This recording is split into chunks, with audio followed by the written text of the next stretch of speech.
Hands-on demonstration on data processing and data management. Data validation. So next, ito na tayo.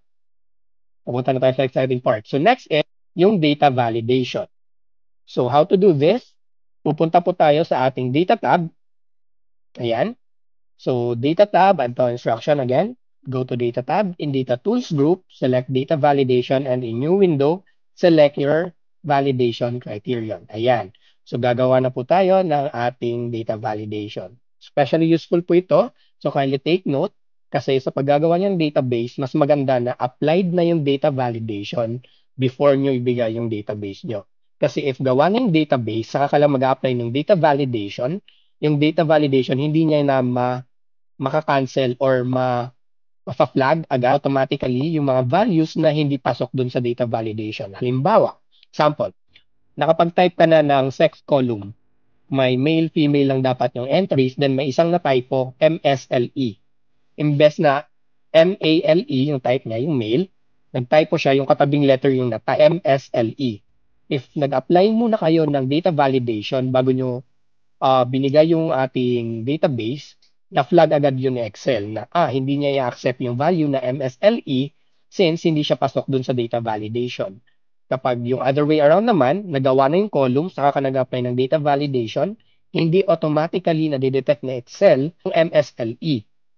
Kasi di ba usually dapat ano na yon, parang gate na dapat ni Excel na, oops, bawal ka pumasok kasi yung value mo hindi MALE or FEMALE. Hindi male or hindi female. Okay, so again, click ko na po yung cell. Yung merge cell ni H5 and I5. So how do I know na yun yung active? Dapat H5 yung lalabas sa ating name box.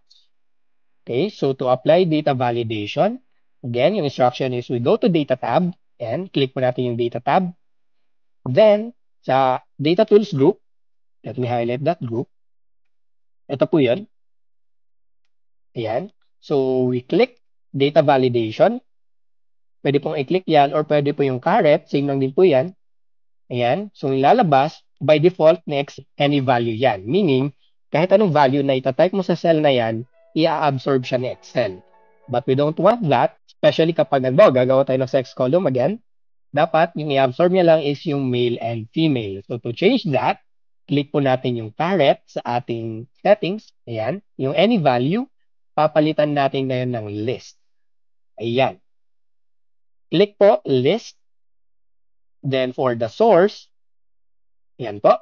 Click natin yung source. Dito sa formula bar ng source, click natin yung box na nasa right side ng ating formula bar. Then, i-highlight natin kung ano yung gusto nating maging values lang nung cell na yon. In our case, gusto natin na male or female lang siya. So, i-highlight ko yung F5, then G5. Ayan, nakikita nyo yung formula bar natin sa data validation. May lumabas na equals asterisk, equals $F, $5, colon, $G, $5. So technically, nilalock ni Excel na ito lang yung dalawang values na pwedeng panggalingan ng values sa ating H and I5 na merge cell. So once we do that, press enter. Okay, ito na po dapat yung lalabas. Then press OK. So once we press OK, mapapansin natin yung kaninang cell, nalagyan siya ng isang caret sa lower right. Ito po yan. Masyadong maliit kasi, kaya hindi siya agad napapansin. Ayan. May caret na po sa lower right. Ano po ibig sabihin yan? Once we click that caret, makikita natin ano yung options na lumalabas. Can we send in our chat box kung ano po yung lumalabas na value once we click yung ating caret? Okay po, again, pwede pong gamitin yung chat box. Kapag kinlik niyo po ba yung caret, ano yung lalabas? So actually, kung ano yung specified list natin, yun lang yung pagbabatehan ni Excel. So kung magta-type ka halimbawa ng hindi male, halimbawa, na-type po ako, MSLE. Enter ko yan. Ayan. So may nagpa-prompt na this value doesn't match the data validation restrictions defined for this cell. Yan po yung kagandahan ng ina-apply muna natin yung data validation bago tayo nag-encode or bago natin binibigay yung ating database. So technically, ginagawa ni Excel, pinifilter niya na ano lang yung mga pwedeng values sa ating specified cell. Okay po, so i-cancel lang natin. I-type na lang ulit natin yung tama, male or female. Yan, next question. Case sensitive po ba siya? We'll try. Male, so hindi. Okay po, ina-absorb niya lahat ng cases ng male as long as it's spelled as M-A-L-E. Okay po, again, di po siya case sensitive. So kahit caps yan lahat, gusto ko, galit ako ngayong araw na to. So itatype ko all caps. Ayan, same pa din siya. I-absorb pa din siya ng Excel. As long as, again, tama yung spelling natin. So, sa data validation, be careful. Wrong spelling, wrong po to. Wrong spelling, wrong po to. So, dapat kung ano yung na-specify natin, yun lang din yung i-absorb niyang value. Or, halimbawa, ayaw nyo mag-type. Pwede din. Halimbawa, ayaw nyo mag-type. Gusto nyo, select na lang. Pwede naman. So, click nyo po yung caret. Ayan, lalabas male, female. Tapos select ko, halimbawa, female to. Ayan. Select lang po natin female. Ayan, so again, especially useful po to, lalo kung gumagawa kayo ng database. Kasi based on experience din, sa paggawa ko ng sarili naming database, sa previous agency ko, gamit na gamit talaga siya.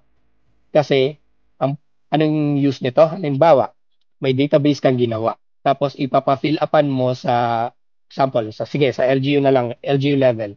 Bibigay ka ng database sa mga barangays. Tapos, ayaw mong maglinis ng data nila. So, pwede mong gawin is, data validate mo yung mga columns.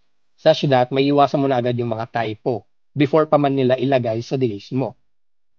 Sana po ma-appreciate nyo yung data validation kasi especially useful po siya sa paggawa nyo ng database. Okay, so that again, data validation po, huwag nyo kakalimutan. Then, we have variations naman ng data validation, pwede nyo naman po siya explore. So, once you click data validation, kung ayaw nyo ng list, halimbawa, gusto nyo whole number lahat, ganyan. Para hindi sila maglagay ng 1.1, ganyan. Ganon.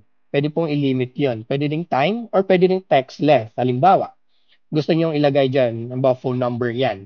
Sa text length, pwede nyo sabihin na 11 digits lang dapat kasi 11 digits lang yung mobile phone number sa Pilipinas. If nagsastart na sa 0. Kasi if 639, abot tayo na 13. Ganon. Pwede po yon.